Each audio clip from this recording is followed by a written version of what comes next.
รายการข่าวนครหลวงเวียงจันทน์รายการข่าวนครหลวงเวียงจันทน์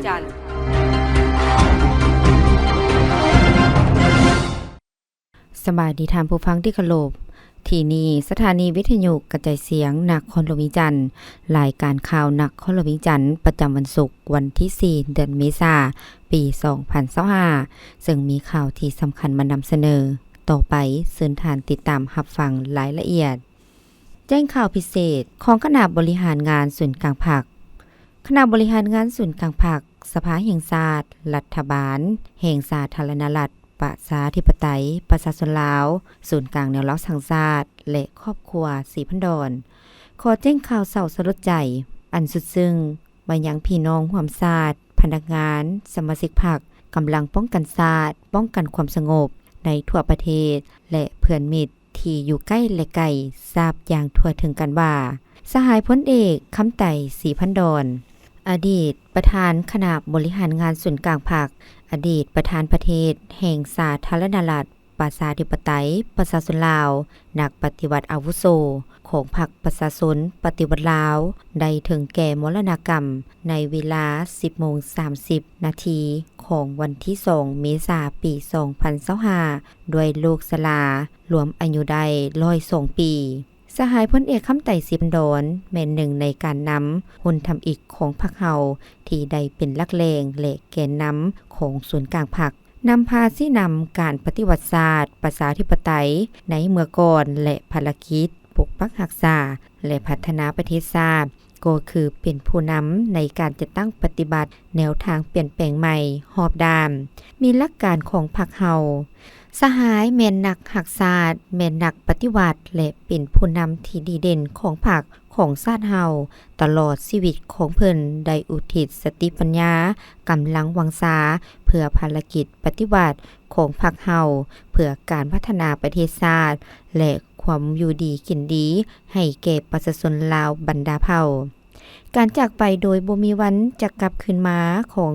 สหายพลเอกคำไต่ศรีพันดรเป็นการสูญเสียอันใหญ่หลวงที่สุดสำหรับพรรครัฐและประชาชนลาวบรรดาเผ่าในเวลาแห่งความโศกเศร้าเสียใจและความอาลัยอาวรณ์อย่างสุดซึ้งนี้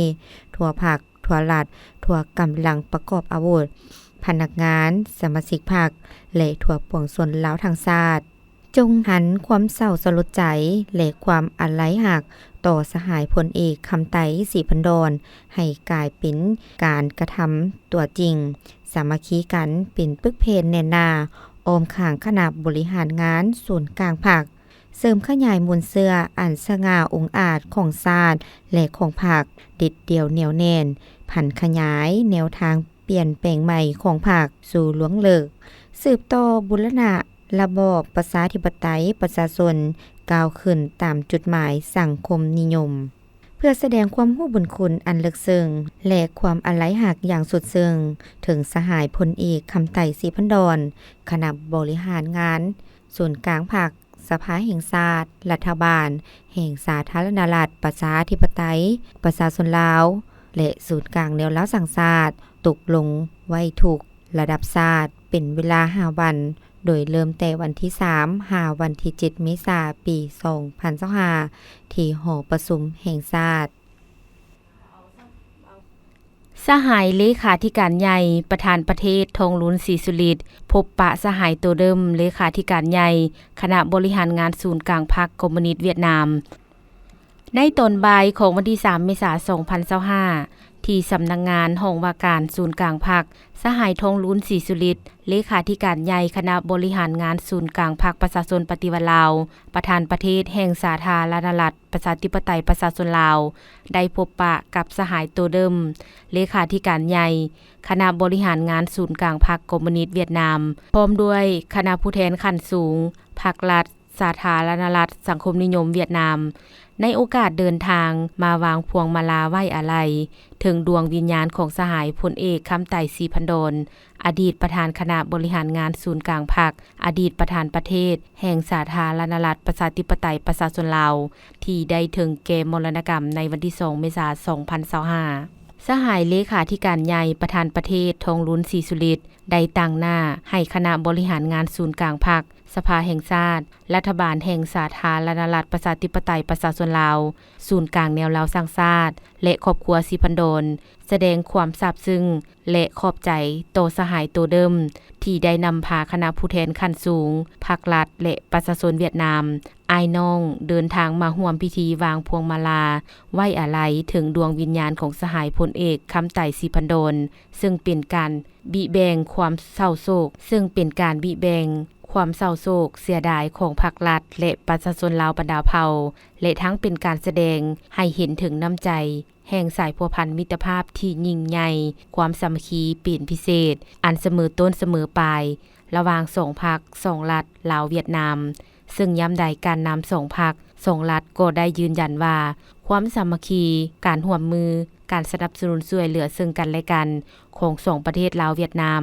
นั่นแม่นเป็นกฎเกณฑ์ภาวะวิสัยเป็นปัจจัยที่มีความหมายตัดสินความเป็นตายของแต่ละพรรคแต่ละประเทศถึงว่าสภาพการของโลกจะผันแปรไปอย่างสับสนก็ตามแต่2ประเทศยังตัดสินใจร่วมกันปกปักรักษาและเสริมขยายสายพัวพันธุ์พิเศษบริสุทธิ์ผุกพองใส่แจ้งและหายากในการพัวพันธุ์สากลให้นับมือพัฒนาเข้าสู่ลวงเลิกในทุกขงเขตเวียกงานสหายเลขาธิการใหญ่ประธานประเทศทองหลุนศรีสุริตตีราคาว่าสหายพลเอกคำไต่สิพันดลอดีตประธานคณะบริหารงานศูนย์กลางพรรคอดีตประธานประเทศแห่งสาธารณรัฐประชาธิปไตยประชาชนลาวเป็นหนึ่งในบรรดาสหายการนำหุ่นทำอิฐของพรรคประชาชนปฏิวัติลาวที่ได้เป็นหลักแรงและแกนนำของศูนย์กลางพรรคนำพาชี้นำการปฏิวัติศาสตร์ประชาธิปไตยในเมื่อก่อนและภารกิจปกปักรักษาและพัฒนาประเทศชาติก็คือเป็นผู้นำหน้าในการจัดตั้งปฏิบัติแนวทางเปลี่ยนแปลงใหม่รอบด้านอย่างมีหลักการของพรรคแม่นนักรักชาตินักปฏิบัติและเป็นผู้นำที่ดีเด่นของพรรคของชาติตลอดชีวิตของสหายได้อุทิศสติปัญญากำลังวันษาเพื่อภารกิจปฏิบัติเพื่อการพัฒนาประเทศชาติและความอยู่ดีกินดีให้แก่ประชาชนลาวบรรดาเผ่าในยามยังมีชีวิตสหายพลเอกคำไต่สิพันดลได้เอาใจใส่เป็นพิเศษในการเพิ่มพูนคูณสร้างสายพัวพันมิตรภาพลาวเวียดนามถือเป็นบุริมสิทธิ์อันดับต้นในแนวทางการต่างประเทศของตนมีความหักแพงสนิทสนมกับผู้นำภาครัฐเวียดนามและยังยืนว่าในท่ามกลางความโศกเศร้าเสียใจและอาลัยอาวรณ์อย่างสุดซึ้งนี้ทั่วพรรคทั่วรัฐทั่วกำลังประกอบอาวุธพนักงานสมาชิกพรรคและทั่วปวงชนลาวทั้งชาติจะเห็นความเศร้าสลดใจและความอาลัยหักต่อสหายพลเอกคำไต่สิพันดลให้กลายเป็นการกระทำตัวจริงสามัคคีเป็นปึกแผ่นแน่นหนาออมข้างคณะบริหารงานศูนย์กลางพรรคเสริมขยายมูลเสื้ออันสง่าองค์อาจของชาติของพรรคเด็ดเดียวเหนียวแน่นพันขยายแนวทางเปลี่ยนแปลงใหม่ของพรรคสู่ลวงเลิกสืบโตบูรณะระบอบประชาธิปไตยประชาชนก้าวขึ้นสู่ตามจุดหมายสังคมนิยมสหายเลขาธิการใหญ่ตัวเดิมได้ตั้งหน้าศูนย์กลางพรรคประธานประเทศรัฐบาล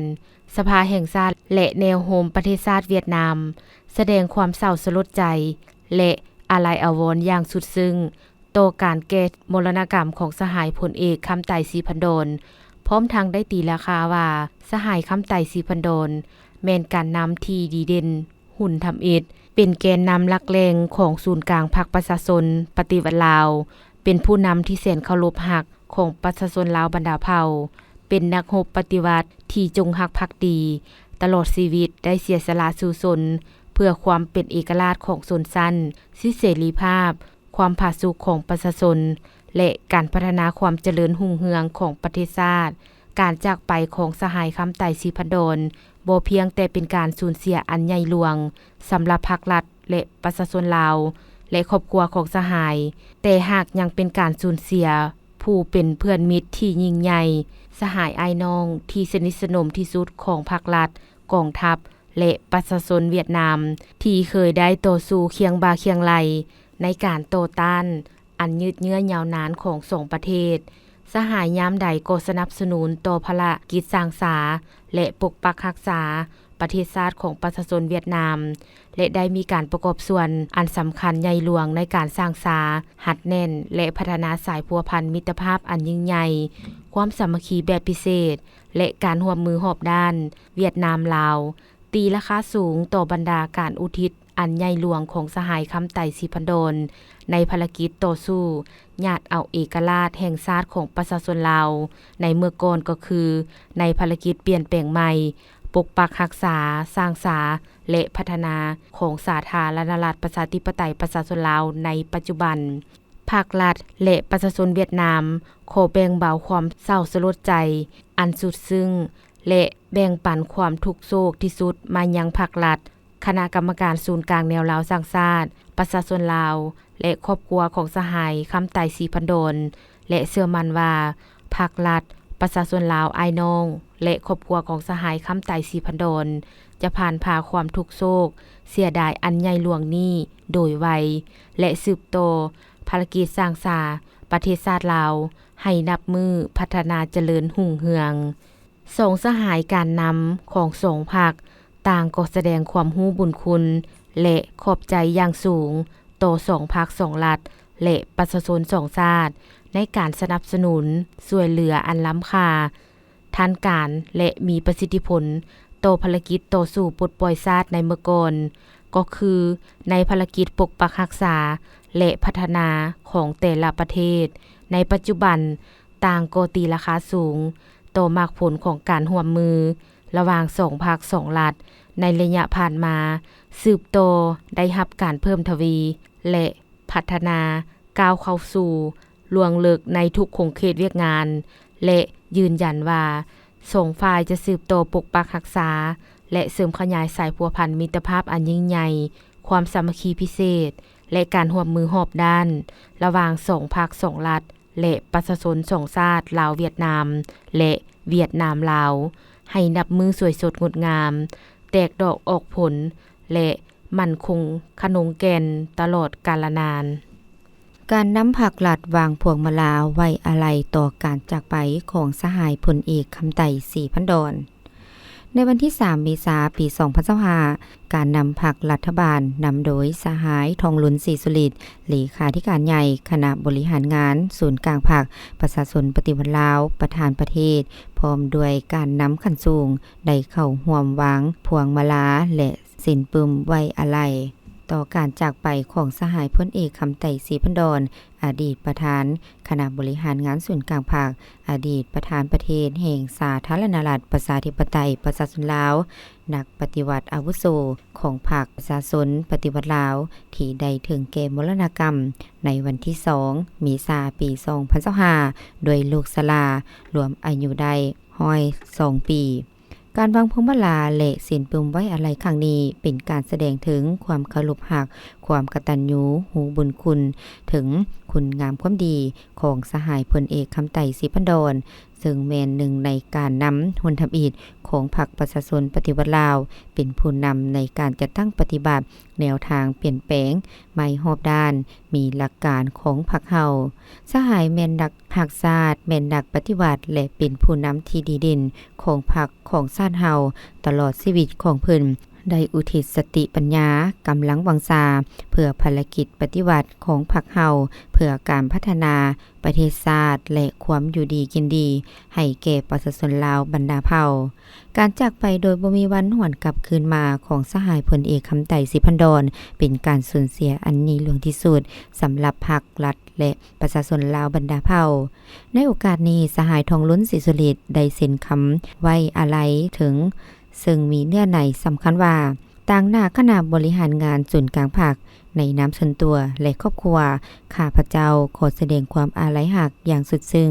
ถึงสหายพลเอกคำไต่สีพันดร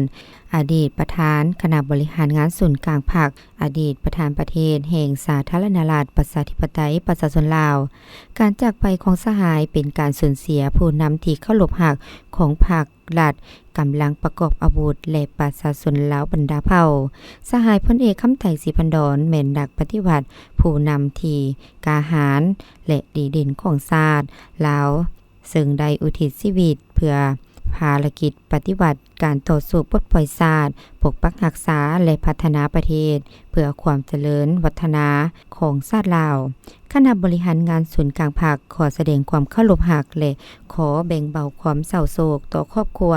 สีพันดอมประเทศชาติและประชาชนขอจะลึกจดจำคุณงามความดีที่สหายได้อุทิศเพื่อชาติเพื่อประชาชน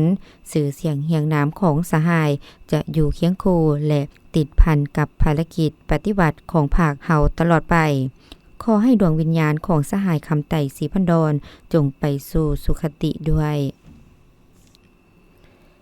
นายกรัฐมนตรีแห่งสาธารณรัฐประชาธิปไตยประชาชนลาวพบปะกับเลขาธิการใหญ่พรรคคอมมิวนิสต์เวียดนามในตอนบ่ายของวันที่3เมษายน2025ที่หอประชุมแห่งชาติสหายสอนไซศรีพันดรกรรมการกรมการเมืองศูนย์กลางพรรคนายกรัฐมนตรีแห่งสาธารณรัฐประชาธิปไตยประชาชนลาวได้พบปะกับสหายโตเริ่มเลขาธิการใหญ่คณะบริหารงานศูนย์กลางพรรคคอมมิวนิสต์เวียดนามในโอกาสเดินทางมาร่วมไว้อาลัยต่อการจากไปอย่างบ่มีวันหวนกลับคืนของสหายพลเอกคำไต่ศรีพันดรอดีตประธานคณะบริหารงานศูนย์กลางพรรคประชาชนปฏิวัติลาวอดีตประธานประเทศแห่งสาธารณรัฐประชาธิปไตยประชาชนลาวที่ได้ถึงแก่มรณกรรมในวันที่2เมษายน2025ในโอกาสดังกล่าวสหายนายกรัฐมนตรีสอนไซศรีพันดรได้ตั้งหน้าให้ภาครัฐและประชาชนลาวบรรดาเผ่าโดยเฉพาะครอบครัวของศรีพันดรแสดงความรู้บุญคุณและแสดงความขอบใจอย่างจริงใจ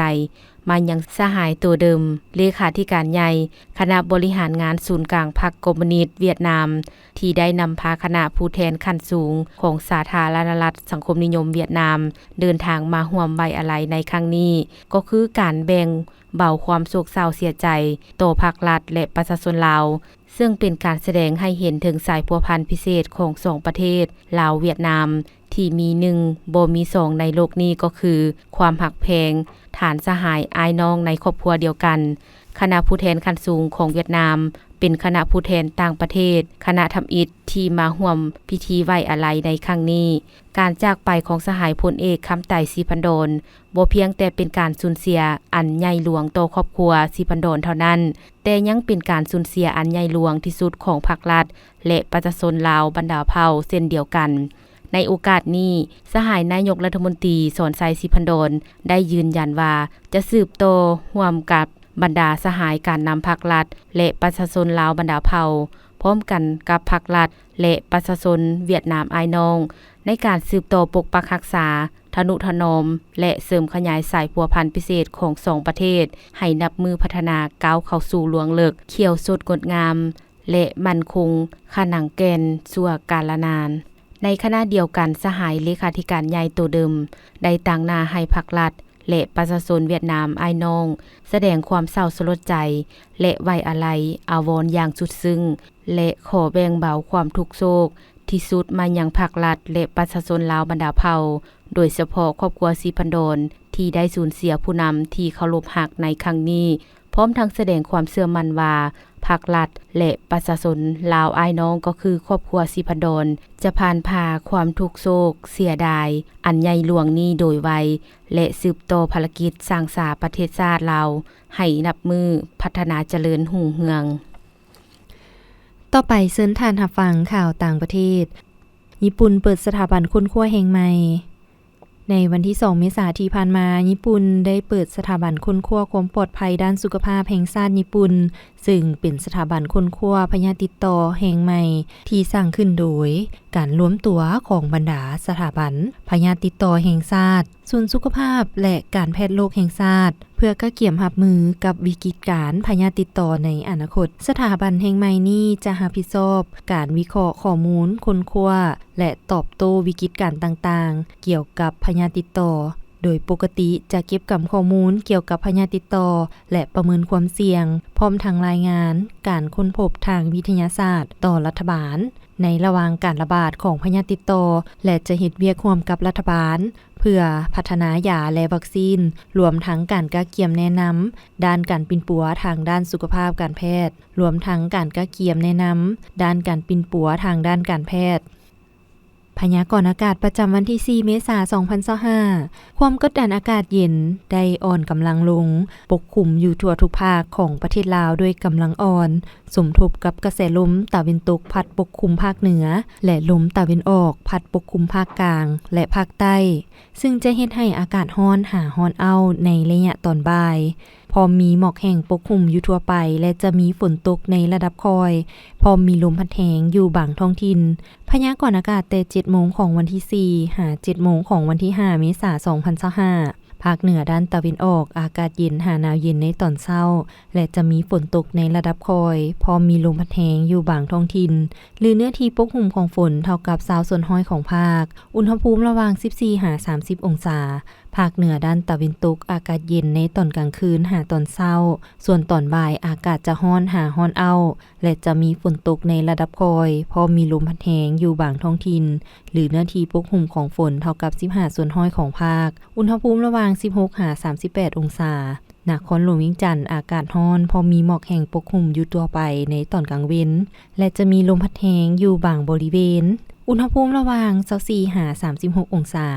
ภาคกลางอากาศร้อนพอมีหมอกแห้งอยู่ทั่วไปในตอนกลางเว้นและจะมีลมพัดแรงอยู่บางท้องถิ่นอุณหภูมิระหว่าง20-37 องศาภาคใต้อากาศร้อนหาร้อนเอาพอมีหมอกแห้งปกคลุมอยู่ทั่วไปในตอนกลางเว้นและจะมีลมพัดแรงอยู่บางท้องถิ่นอุณหภูมิระหว่าง23-39 องศา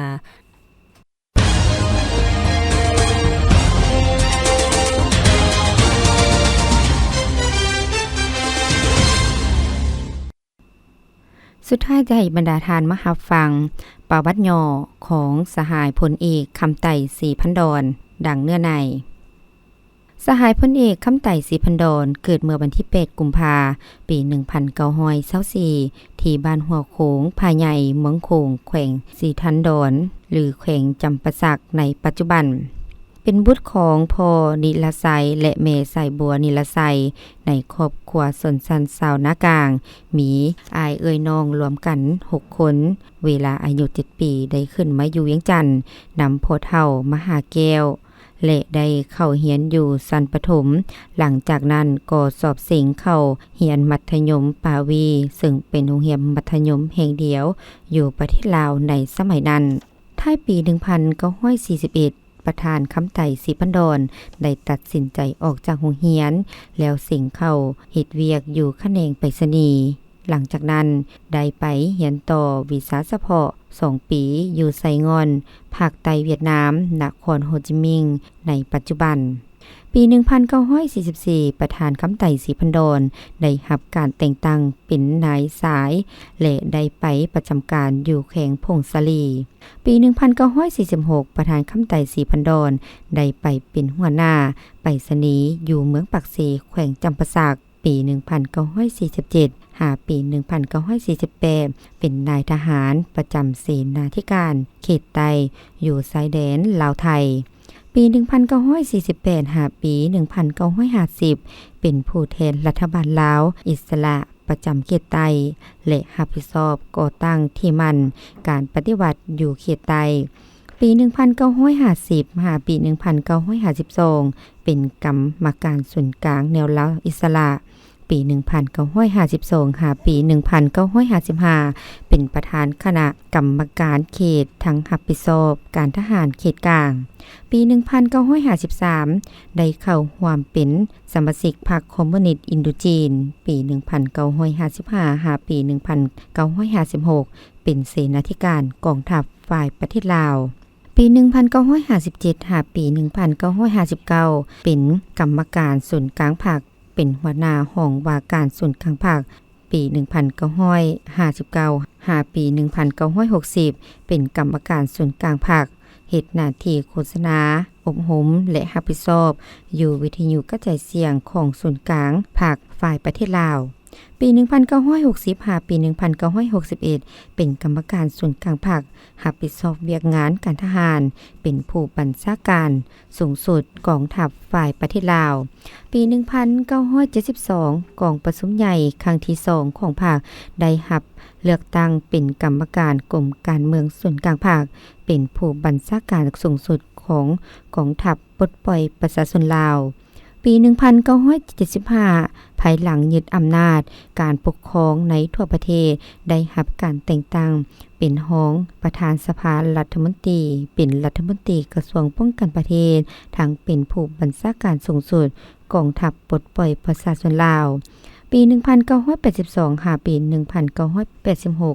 กองประชุมใหญ่ผู้แทนทั่วประเทศครั้งที่ 3 ของพรรคได้รับการเลือกตั้งเป็นกรรมการกรมการเมืองส่วนกลางพรรคเลขาธิการส่วนกลางพรรคเป็นรัฐมนตรีกระทรวงป้องกันประเทศและเป็นผู้บัญชาการสูงสุดกองทัพประชาชนลาวปี 1986 หาปี 1991 กองประชุมใหญ่ผู้แทนทั่วประเทศครั้งที่ 4 ทั่วภาคได้รับการเลือกตั้งเป็นกรรมการกรมการเมืองส่วนกลางภาคเลขาธิการส่วนกลางภาคอีกเทื่อใหม่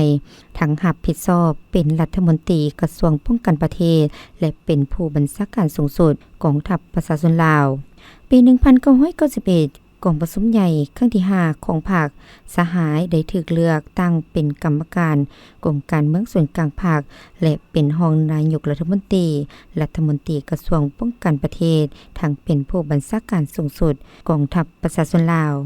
มาในวันที่ 15 เดือนสิงหาคม ปี 1991 กองประชุมเทื่อที่ 6 ของสภาประชาชนสูงสุดสุดที่ 2 ได้แต่งตั้งสหายเป็นนายกรัฐมนตรีแห่งสาธารณรัฐประชาธิปไตยประชาชนลาวมาในวันที่ 24 พฤศจิกายน 1992 กองประชุมครบคณะครั้งพิเศษของคณะบริหารงานศูนย์กลางภาคสมัยที่ 5 สหายได้ถูกเลือกเป็นประธานคณะบริหารงานศูนย์กลางภาคและทางเป็นนายกรัฐมนตรีปี 1996 กองประชุมใหญ่ผู้แทนทั่วประเทศครั้งที่ 6 ของพรรคได้เลือกตั้งเป็นประธานคณะบริหารงานส่วนกลางภาคปี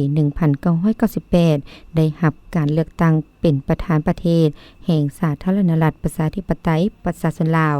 ปี 2001 หา 2006 กองประชุมใหญ่ผู้แทนทั่วประเทศครั้งที่ 7 ของพรรคได้ถูกเลือกตั้งเป็นประธานคณะบริหารงานส่วนกลางภาคทั้งเป็นประธานประเทศแห่งสาธารณรัฐประชาธิปไตยประชาชนลาวปี 2006 ย้อนอายุเกษียณสูงเพิ่นจึงเสนอพรรครับอำนาจสหายพลเอกคำไต่ศรีพันดรแม่นนักรบปฏิวัติที่มีการเคลื่อนไหวอันโดดเด่นของพรรคเฮาซึ่งตลอดระยะผ่านมาเพิ่นได้ประกอบส่วนอย่างใหญ่หลวงมีลักษณะรอบด้านเข้าในการจัดตั้งนำพาภารกิจปฏิวัติของพรรคและประชาชนเฮาสหายพลเอกคำไต่ศรีพันดรแม่นนักยุทธศาสตร์ที่มีวินัยทักษะทางการเมืองและการทหารอันกว้างไกลสามารถตีราคาและคาดคะเน